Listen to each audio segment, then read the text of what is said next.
નમસ્કાર વિદ્યાર્થી મિત્રો, ધોરણ 12 વિષયશાસ્ત્ર પાઠ 10 ઉદ્યોગ ક્ષેત્ર. એમાં કાલે આપણે જોયું તો છે સ્પેશિયલ ઇકોનોમિક ઝોન, વિશિષ્ટ આર્થિક વિસ્તાર. તો હવે એમાંથી તો વિશિષ્ટ આર્થિક વિસ્તારને અંગ્રેજીમાં શું કહેવાય તો કે સ્પેશિયલ ઇકોનોમિક ઝોન કહે છે. હવે આ વિસ્તારનો અમલ એટલે કે સ્પેશિયલ ઇકોનોમિક ઝોનનો અમલ ક્યાંથી થયો તો કે 1 એપ્રિલ 2000 થી શરૂ થયો. હવે આનો મુખ્ય ઉદ્દેશ શું હતો તો કે વિદેશી મૂડીરોકાણને આકર્ષવાનો અને જેમ બને એમ નિકાસોને અંકુશ મુક્ત કરીને નિકાસો વધારવાનો, જેથી કરીને નિકાસ વધશે તો એમાંથી સરકારને વધારે નફો મેળવી શકાય અને એ પાછો તો કે પ્રજા માટે ઉપયોગી બને અને આમ વધુને વધુ ઉત્પાદન કરી શકાય. એટલે કે આ નિકાસ વધારવા માટેના જે વેરા હોય છે, જે નિયંત્રણો હોય છે એ નાબૂદ કરવામાં આવ્યા અને આ નિયમો અને બીજી જગ્યાના નિયમો તો કે અલગ અલગ હતા. તો આ તો સ્પેશિયલ ઇકોનોમિક ઝોન. પછી આપણા ભારતમાં કેટલી જગ્યાએ છે તો કે 8 જગ્યાએ છે અને હજી નવા 18 આવી વિશિષ્ટ આર્થિક વિસ્તારોનો સ્થાપના કરવા માટેની દરખાસ્ત આપેલી છે. અને કયા કયા દેશોમાં જોવા મળતું તો કે ચીનમાં, ભારતમાં, જોર્ડન, પોલેન્ડ, ફિલિપાઇન્સ, રશિયા અને ઉત્તર કોરિયા જેવા દેશોમાં તો કે વિશિષ્ટ આર્થિક વિસ્તાર જોવા મળતા હતા. હવે આ કોઈ પણ ખાનગી વ્યક્તિ હોય, પછી જાહેર ક્ષેત્ર હોય, સરકાર હોય, તો કોઈ પણ વ્યક્તિ આની સ્થાપના કરી શકતી હતી. તો હવે જોઈએ આજે કે નાના પાયાના ઉદ્યોગોનું મહત્વ શું છે.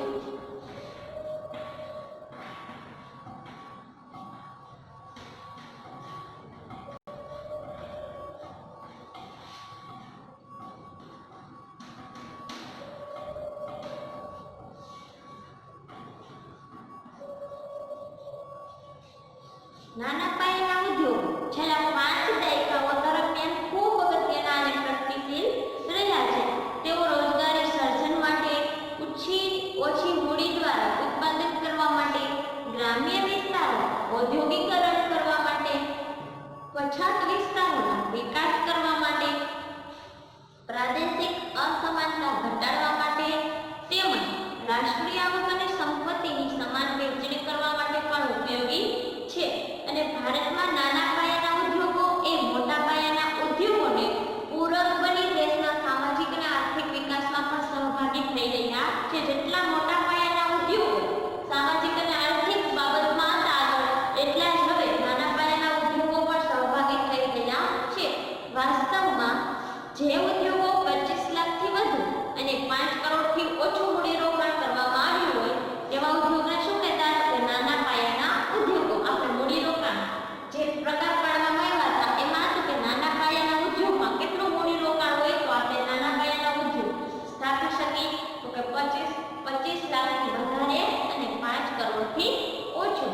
સામાન્ય રીતે આ ઉદ્યોગો કેવી ઉત્પાદન પદ્ધતિ હતી એમાં તો કે શ્રમ પ્રધાન ઉત્પાદન પદ્ધતિનો ઉપયોગ કરે છે. આ ઉપરાંત આ ઉદ્યોગો મોટા ઉદ્યોગોની સાપેક્ષમાં ખૂબ ઓછી મૂડીનો ઉપયોગ કરતા હોવા છતાં તે મોટા ઉદ્યોગોને સહાયક ઉદ્યોગ બની રહે છે. હવે એક તો આમાં મોટો ફાયદો એ છે કે ઓછી મૂડીની જરૂર હોય પડે છે, કેમ કે 25 લાખથી 5 કરોડ સુધીની મૂડીમાં આપણે આ ઉદ્યોગ ખોલી શકીએ છીએ. એની સામે મોટા પાયાના ઉદ્યોગમાં તો કે મૂડી વધારે જતી. એમાં કેટલી જતી તો કે 10 કરોડથી વધારે મૂડી હોય તો આપણે મોટા પાયાના ઉદ્યોગો ખોલી શકતા. એની સામે નાના પાયાના ઉદ્યોગો કેવી ઉત્પાદન પદ્ધતિ ધરાવતા તો કે શ્રમ પ્રધાન ઉત્પાદન પદ્ધતિને લીધે રોજગારી પણ નાના પાયાના ઉદ્યોગોમાંથી તો કે વધારે મળતી. અને આ નાના પાયાના ઉદ્યોગો મોટા ઉદ્યોગો હોય એને સહાયક બને છે. એટલે કે મોટા ઉદ્યોગો જે મશીનરી યંત્રોની જરૂર હોય એ નાના પાયાના ઉદ્યોગ દ્વારા જ એને આપવામાં આવે છે. એટલે કે મોટા પાયાના ઉદ્યોગને પણ સહાયક બને છે. હવે એનું મહત્વ જોઈએ તો એમાં પહેલું છે રોજગારી સર્જન.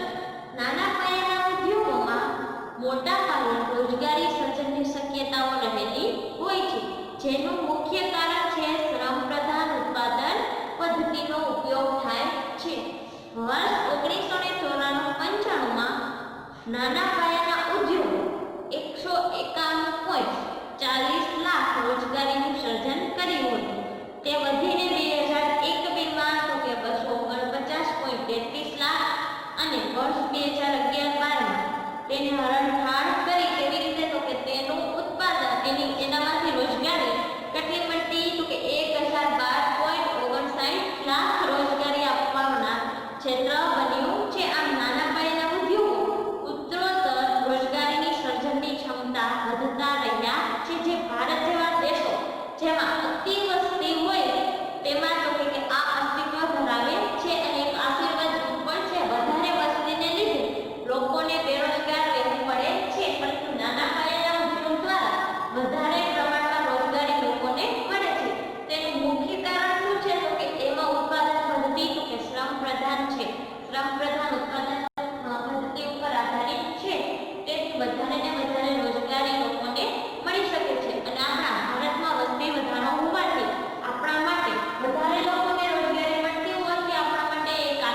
રોજગારીના સર્જનમાં આપણે જોઈએ કે 1994-95 માં કેટલી રોજગારી હતી?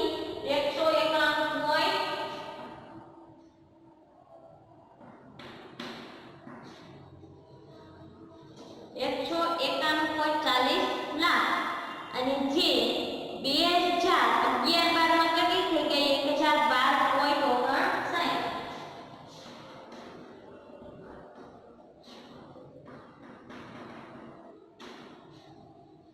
1994-95 તો આપણે જોઈ શકીએ કે 94-95 જે 191 હતી તે વધીને 1012 રોજગારી થઈ જાય છે 2011 એટલે કે રોજગારીના સર્જનમાં નાના પાયાના ઉદ્યોગોએ હરણફાળ વધારો કર્યો છે એમ કહી શકાય.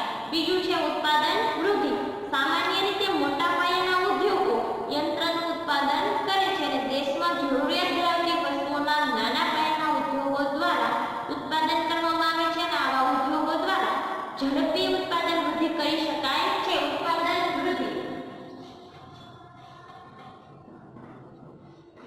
ઉત્પાદન માટે જે યંત્ર જે સાધનોની જરૂર પડે છે એનું ઉત્પાદન કોણ કરે છે? તો કે નાના પાયાના ઉદ્યોગો. અને આમ ઉત્પાદન કરીને વધારે ઉદ્યોગને ઝડપી આપણે બનાવી શકીએ છીએ.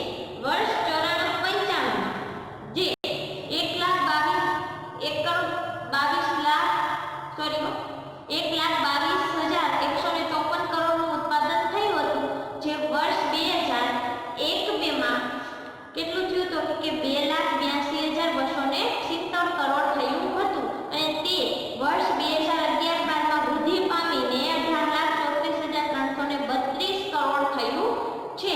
આમ નાના પાયાના ઉદ્યોગ દ્વારા તો કે ઉત્પાદનમાં ખૂબ જ ઝડપથી વૃદ્ધિ પામી છે. જ્યાં ઉલ્લેખનીય બાબત એ છે કે ઓછી મૂડીના ઉપયોગ દ્વારા પણ આ ઉત્પાદન હાથ ધરવામાં આવે છે. ઓછી મૂડીના ઉત્પાદન દ્વારા એટલે કે નાના પાયાને જ્યારે સ્થાપના કરવામાં આવી ત્યારે મૂડીની કેટલી જરૂર પડે તો કે સાવ ઓછી પડે.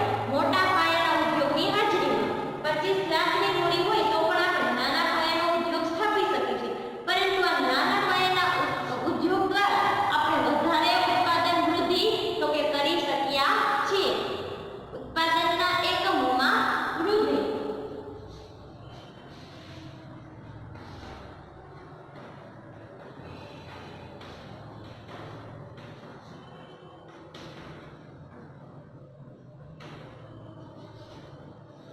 નાના પાયાના ઉદ્યોગો દેશને અનેકવિધ લાભ આપતા હોવાથી દેશની સરકાર અને લોકો તેમાં ખૂબ જ રસ ધરાવતા હોય છે. એક તો ઓછી મૂડીની જરૂર પડે, એની સામે તો કે રોજગારી વધારે મળે છે અને એમાંથી ઉત્પાદન પણ આપણે વધુ મેળવી શકીએ છીએ. જેના લીધે તો કે સરકાર અને લોકો બંને તો કે નાના પાયાના ઉદ્યોગમાં વધુ રસ ધરાવતા થયા. જે ઉત્પાદનમાં થતી વૃદ્ધિ પણ ઉત્પાદનના એકમોની વૃદ્ધિને કારણે શક્ય બની છે. ભારતમાં વર્ષ 94-95 માં 79.60 લાખ નાના એકમો હતા, જે વર્ષ 2001-2 માં વધીને 105.21 લાખ થયા અને 11-12 માં તે કેટલા થયા તો કે 447.73 લાખ એકમોના આંક સુધી પહોંચ્યા છે. જે દર્શાવે છે કે નાના પાયાના એકમોનો વિકાસ ભારતમાં ઔદ્યોગિકરણની સ્થાપના તરફ વળ્યો છે. નાના પાયાના જે ઉદ્યોગો હતા એમાં 94-95 માં તો કે 79.60 લાખ જ નાના પાયાના ઉદ્યોગો હતા, જે આપણે 11-12 ની હાજરીમાં તો કે 447.73 લાખ જેટલા ઉદ્યોગો નાના પાયાના જોવા મળે છે. તો આમ આની ઉપરથી આપણે કહી શકીએ કે નાના પાયાના ઉદ્યોગોમાં વૃદ્ધિ થઈ છે. કે જેટલા સંખ્યા હતી નાના પાયાના ઉદ્યોગની એમાં 1994-95 ની હાજરીમાં 2011-12 માં તો કે આ ઉદ્યોગો વધ્યા છે. આ ઉદ્યોગો વધવાનું કારણ કયું છે તો કે સરકાર અને લોકો નાના પાયાના ઉદ્યોગોમાં વધારે રુચિ ધરાવે છે, વધારે રસ લેતા થયા છે. કેમ તો કે ઓછી મૂડીએ વધારે ઉત્પાદન પણ કરી શકાય છે અને વધારે રોજગારી પણ નાના પાયાના ઉદ્યોગો દ્વારા મેળવી શકાય છે. હવે એના પછી છે નિકાસ.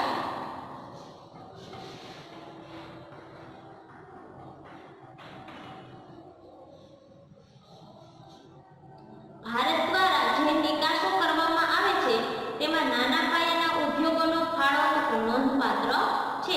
ભારત દ્વારા વર્ષ 94-95 માં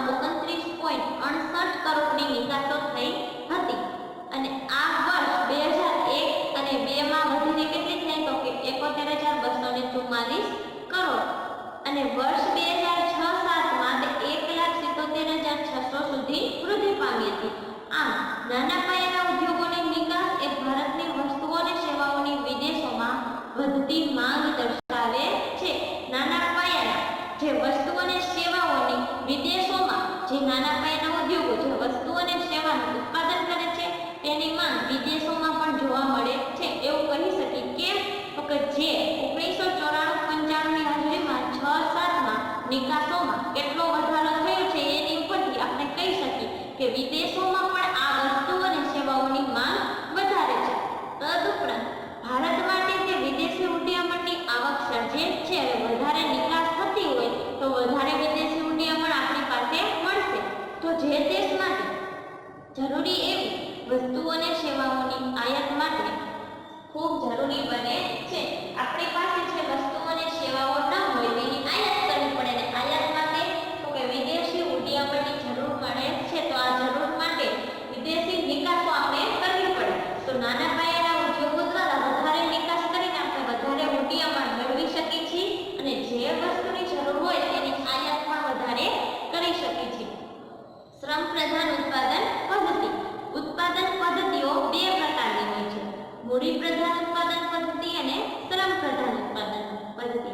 જે પૈકી મૂડી પ્રધાન ઉત્પાદન પદ્ધતિમાં ઉત્પાદન મુખ્યત્વે તો કે મૂડી ઉપર આધારિત હોય છે. તેમાં વધુ મૂડી અને ઓછા શ્રમના સાધનો ઉત્પાદન પ્રક્રિયામાં જોડાય છે. ત્યારે નિયોજક અને જમીનના પ્રમાણને સ્થિર રાખવામાં આવે છે. આનાથી ઉલટું શ્રમ પ્રધાન ઉત્પાદન પદ્ધતિમાં ઉત્પાદન અને શ્રમ આધારિત હોય છે. તેમાં વધુ શ્રમ અને ઓછી મૂડીનો ઉપયોગ થાય છે. ત્યારે નિયોજક અને જમીનના પ્રમાણને સ્થિર રાખવામાં આવે છે. હવે બે પ્રકારની ઉત્પાદન પદ્ધતિ આપણે તો કઈ તો એક તો મૂડી અને એક શ્રમ પ્રધાન. હવે મૂડી પ્રધાન ઉત્પાદન પદ્ધતિમાં શું હશે તો કે તેમાં વધારે મૂડીની જરૂર હશે અને તેની સામે શ્રમના સાધનો તો કે ઓછા જોવા મળશે. તેને મૂડી પ્રધાન કહેવાય. અને જ્યારે શ્રમ પ્રધાન ઉત્પાદન પદ્ધતિમાં તો કે વધારે શ્રમની જરૂરી આપવામાં આવશે. શ્રમના જે સાધનો છે વધારે હશે અને મૂડીને તો કે ઓછી લેવામાં આવશે. તો શ્રમ પ્રધાન ઉત્પાદન પદ્ધતિ દ્વારા ભારત જેવા દેશો કે જ્યાં શ્રમની છત છે તેમના માટે આશીર્વાદરૂપ જણાય છે. શ્રમ પ્રધાન ઉત્પાદન પદ્ધતિ મુખ્યત્વે રોજગારી પ્રધાન હોવાથી આ પ્રકારના દેશો માટે યોગ્ય ગણવામાં આવે છે. ભારત જેવા દેશો કે જ્યાં શ્રમની છત જોવા મળે છે, અછત જોવા મળે છે, ત્યાં તો કે આ ઉત્પાદન પદ્ધતિ કઈ તો કે શ્રમ પ્રધાન ઉત્પાદન પદ્ધતિ. કેમ તો ભારતમાં વસ્તીનો વધારો છે એટલો દેશના લોકોને એટલું કામ મળતું નથી અને કામની જરૂર છે. ત્યારે આવી શ્રમ પ્રધાન ઉત્પાદન પદ્ધતિ અનિવાર્ય છે.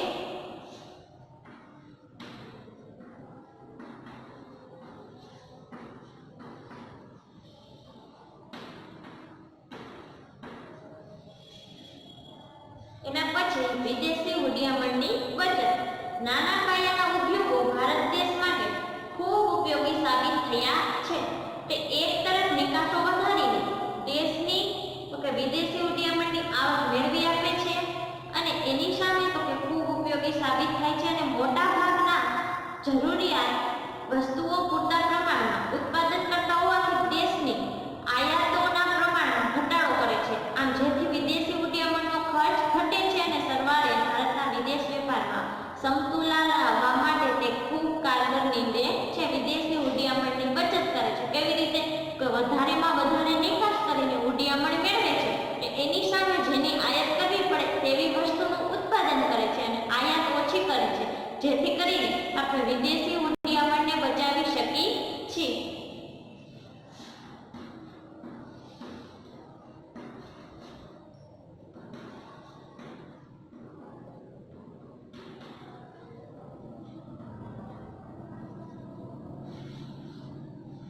સમયનો ટૂંકો ગાળો.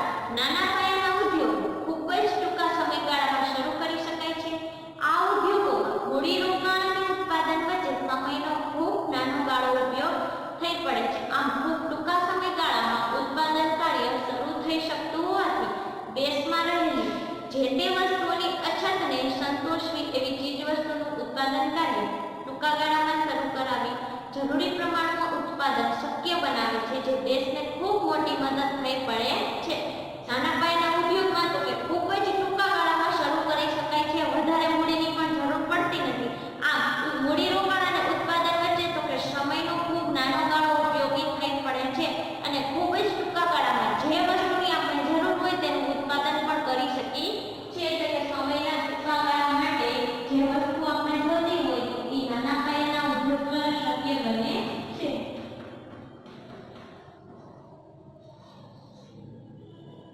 સમયનો ટૂંકો ગાળો. સમતોલ પ્રાદેશિક વિકાસ.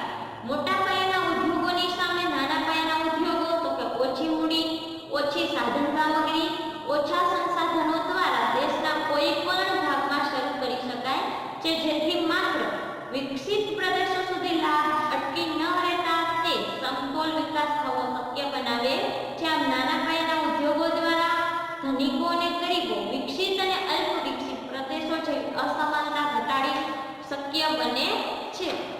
સમતોલ પ્રાદેશિક વિકાસ થઈ શકે છે જ્યાં ઓછી મૂડીમાં પણ તમે ધંધો શરૂ કરી શકો.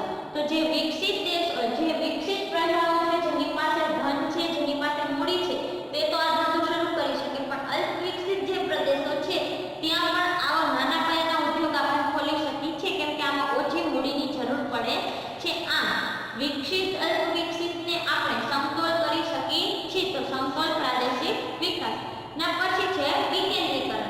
મોટા પાયાના ઉદ્યોગો ધનિક અને ખૂબ નાના સમાજના વર્ગ દ્વારા ચલાવવામાં આવે છે, કારણ કે તેમાં ખૂબ વધુ પ્રમાણમાં મૂડીની આવશ્યકતા હોય છે. જેથી મોટા પાયાના ઉદ્યોગો મૂડી અને સંપત્તિનું કેન્દ્રીકરણ કરાવે છે તેમ કહી શકાય. મોટા પાયાના ઉદ્યોગોમાં તો વધારે મૂડીની જરૂર પડે છે અને શ્રમની તો ઓછી જરૂર પડે છે. આ મૂડીને કેન્દ્રીકરણ કરે છે એવું આપણે કહી શકીએ. જ્યારે નાના પાયાના ઉદ્યોગોમાં ખૂબ ઓછા પ્રમાણમાં મૂડીની જરૂરિયાત હોય અને અર્થતંત્રના નાના નાના ઉત્પાદકો દ્વારા પણ શરૂ થઈ શકે છે અને તે દ્વારા તેઓ તેનો લાભ પણ મેળવી શકે છે. એટલું જ નહીં, પણ દેશના વિભિન્ન ક્ષેત્રમાં રહેલા સંશોધનો, સુષુપ્ત અથવા નિષ્ક્રિય સાધનોનો ઉપયોગ શક્ય બને છે. જેટલા નિષ્ક્રિય સાધનો છે એનો વધારેમાં વધારે ઉપયોગ નાના પાયાના ઉદ્યોગ દ્વારા થઈ શકે છે અને સૌથી ઓછી મૂડીની જરૂરિયાતમાં પણ ઓછી મૂડીએ પણ આપણે આ ધંધો શરૂ કરી શકીએ છીએ. આવા સાધનો કે જે વણવપરાયેલા કે વેરવિખેર પડી રહ્યા છે તેવો તેમનો ઉપયોગ થાય છે, જેથી દેશનું કુલ ઉત્પાદન વધે છે. ઉપરાંત આવા સાધનો કે જેમનો અગાઉ ઉપયોગ થયો નથી તેમને પણ રોજગારી મળતા તેઓ આવક મેળવતા થાય છે. જે સાધનો પહેલા ઉપયોગ ન કર્યો એનો પણ આપણે અત્યારે ઉપયોગ કરી શકીએ છીએ અને રોજગારીમાં વધારો કરી શકાય છે. આમ જેથી સમગ્ર દેશમાં ઉત્પાદનનો લાભ સરખા પ્રમાણે વહેંચી શકાય છે, જેને સાચા અર્થમાં વિકેન્દ્રીકરણ કહે છે. એના પછી ઊંચો વિકાસ દર. મોટા પાયાના ઉદ્યોગોમાં ખૂબ વધુ પ્રમાણમાં મૂડીનો ઉપયોગ થયેલ હોવાથી તેમાં ઊંચા નફાની આવશ્યકતા રહે છે. મોટા પ્રમાણમાં મૂડીનો ઉપયોગ થયો હોય તો મોટી રોજગારી આપે, એના બદલામાં વધારે પડતા મશીનરી છે, યંત્ર છે, જેથી કરીને ઉત્પાદન વધારે આવશે. વધારે ઉત્પાદનને લીધે તો કે વધારે નફો મેળવી શકતા છે. તદુપરાંત તેઓ દ્વારા થયેલ મૂડીરોકાણથી અર્થતંત્રનો વિકાસ અસ્થિરપણે તો કે પ્રાપ્ત થાય છે, કારણ કે તેઓ ઉદ્યોગોને બજારના ફેરફારો અનુસાર ઝડપથી બદલાવી શકતા હોતા નથી. જ્યારે નાના પાયાના ઉદ્યોગો ખૂબ ઓછી મૂડી દ્વારા સ્થપાયેલા હોવાથી તો કે એક તરફ વધુ ઉત્પાદન કાર્ય શરૂ કરે છે, જેથી દેશનું કુલ ઉત્પાદન અને કુલ આવક બંને વધે છે. ઓછી મૂડીએ ચાલુ કરે છે, કુલ ઉત્પાદન વધારે છે અને કુલ ઉત્પાદન વધવાની સાથે તો કે રોજગારી વધુ મળશે અને રોજગારી વધુ મળતા લોકોને આવક પણ વધુ મળશે, તો કે કુલ આવક પણ વધે છે. તદુપરાંત આ ઉદ્યોગો સ્થાપવાનો સમયગાળો ટૂંકો હોવાથી બજારની જરૂરિયાત અનુસાર ઉત્પાદનમાં ફેરફાર ઝડપથી શક્ય બને છે. મોટા પાયાના ઉદ્યોગોમાં જે ફેરફાર શક્ય નહોતો તે નાના પાયાના ઉદ્યોગ દ્વારા ફેરફાર શક્ય બનાવી શકે છે, જેથી નાના પાયાના ઉદ્યોગો સતત ઊંચા વિકાસ દર આપે છે, જે દેશના વિકાસ માટે ખૂબ જ જરૂરી બાબત છે. આમ નાના પાયાના ઉદ્યોગને વિકાસ દર તરીકે સતત આપણે વિકાસ માટે ખૂબ જરૂરી બાબત ગણી શકીએ છીએ, કેમ કે નાના પાયાના ઉદ્યોગમાં ઓછી મૂડીએ તમે વધારે રોજગારી આપી શકો છો, વધારે ઉત્પાદન લઈ શકો છો. વધારે ઉત્પાદન લેવાથી વધારે આપણે નિકાસ કરી શકીએ છીએ, તેની લીધે તો વિદેશી હુંડિયામણ પણ વધારે આપણે મેળવી શકીએ છીએ અને જે માંગ હોય તે પ્રમાણે આપણે ફેરફાર પણ કરી શકીએ છીએ. આ નાના પાયાના ઉદ્યોગો ખૂબ જ જરૂરી છે, જેમાં આપણે સમતોલ પ્રાદેશિક વિકાસ,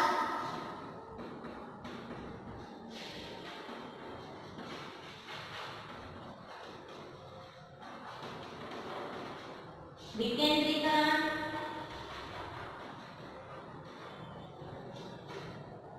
અને છેલ્લે હતું ઊંચો વિકાસ દર.